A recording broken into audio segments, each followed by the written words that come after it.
Hi, I'm Michelle. And I'm Joe. We're both from Pure Electric, and today we're going to cover the 8 accessories you'll need for winter cycle commuting. If you're thinking about cycling for your commute, don't let the thought of winter put you off. The colder months can be a great time of year to ride a bike, and you could also end up saving yourself some money.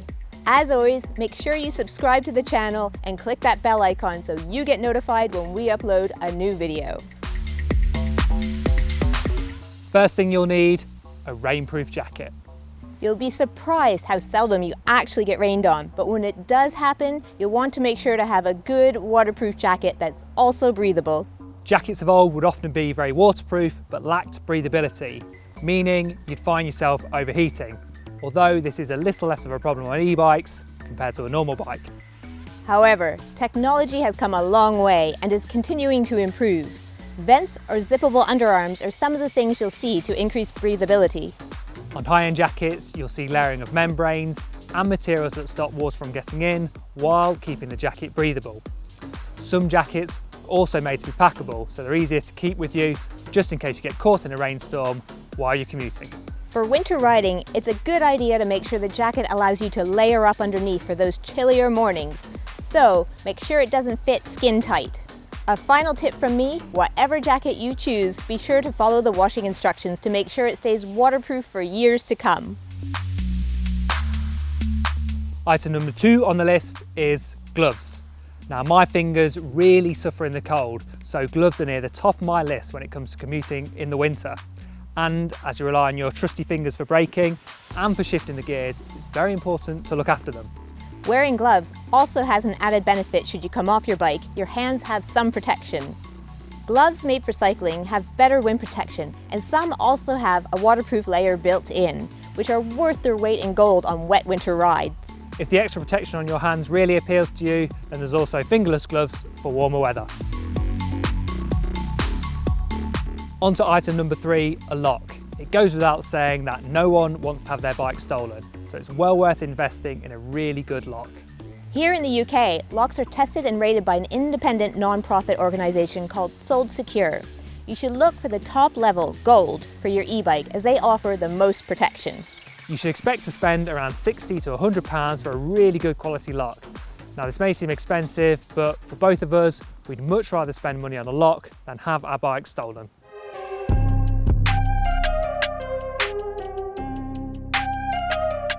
Next up, number 4, lights. Cycling in the dark is a fact of life when it comes to winter commuting. And in the UK, it's a legal requirement to have lights on your bike between dusk and dawn.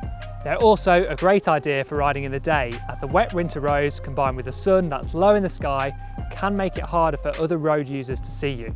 So anything to help you stand out is a good idea in our eyes. Pure Electric sell loads of different lights, but they all fall under 2 categories, lights to see and lights to be seen. Lights to see are usually more powerful and are able to light up dark roads really well. Lights to be seen are less powerful, but other road users can still see you more easily. These are great for built-up areas where there's extra street lights to help you see the road. You can tell how powerful a light is going to be by how many lumens it has. If it has more lumens, it's going to be more powerful. I'd also recommend going for lights that have inbuilt rechargeable batteries. That way, they're easy to plug in and charge whenever you're running low. Just be sure to give them a chance to dry out first to avoid damaging them. However, one of the great things about e-bikes is many of them have lights built in, and they run off the bike's battery, keeping faff to a minimum.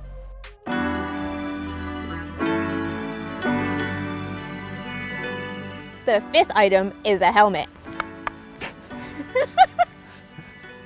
Helmets can reduce the severity of a head injury, and when you're new to cycling, the extra protection of wearing a helmet can give you a boost in confidence.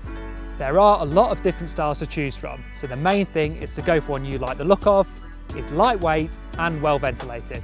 That way you'll be more likely to actually wear it. And make sure to buy the right size. It should fit snugly on your head, but not be too tight. If you're unsure, I'd recommend heading to one of our Pure Electric stores where we can help with sizing. Now, you may be wondering how to keep your head warm under that helmet. Well, there are a few options out there, including waterproof skull caps, headbands to keep your ears warm, and my favourite, or Michelle's favourite, Belgian-style cycling cap, all made to fit under a helmet. On to item number 6, and one of my all-time favourites, mud guards. In winter, the roads can get really wet and muddy, and mud guards are a must for these situations.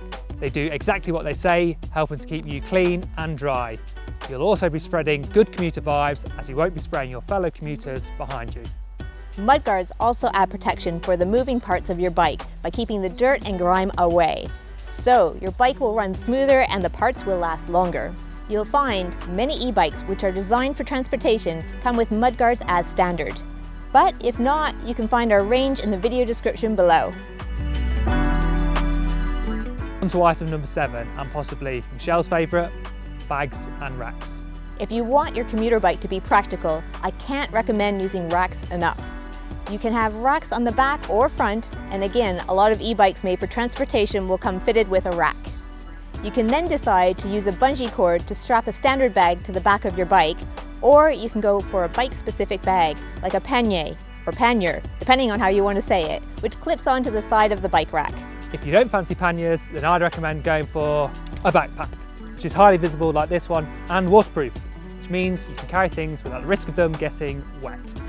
Finally, you can also buy covers if you have a bag that you already like, but it isn't waterproof. Now onto our last item. Well, actually, it's a couple of things, a multi-tool and a puncture repair kit. Punctures are something we all dread, but they can happen, so you don't want to get left stranded, especially in the cold or dark.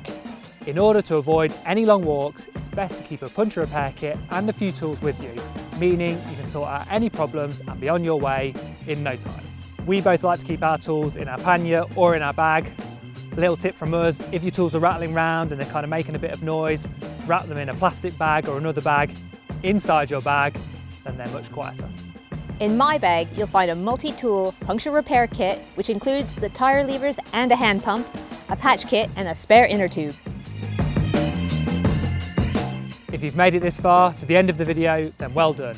If you want to watch any other videos, then I'd recommend giving our top 5 commuter tips video a try. There'll be a box appearing around now, somewhere around here.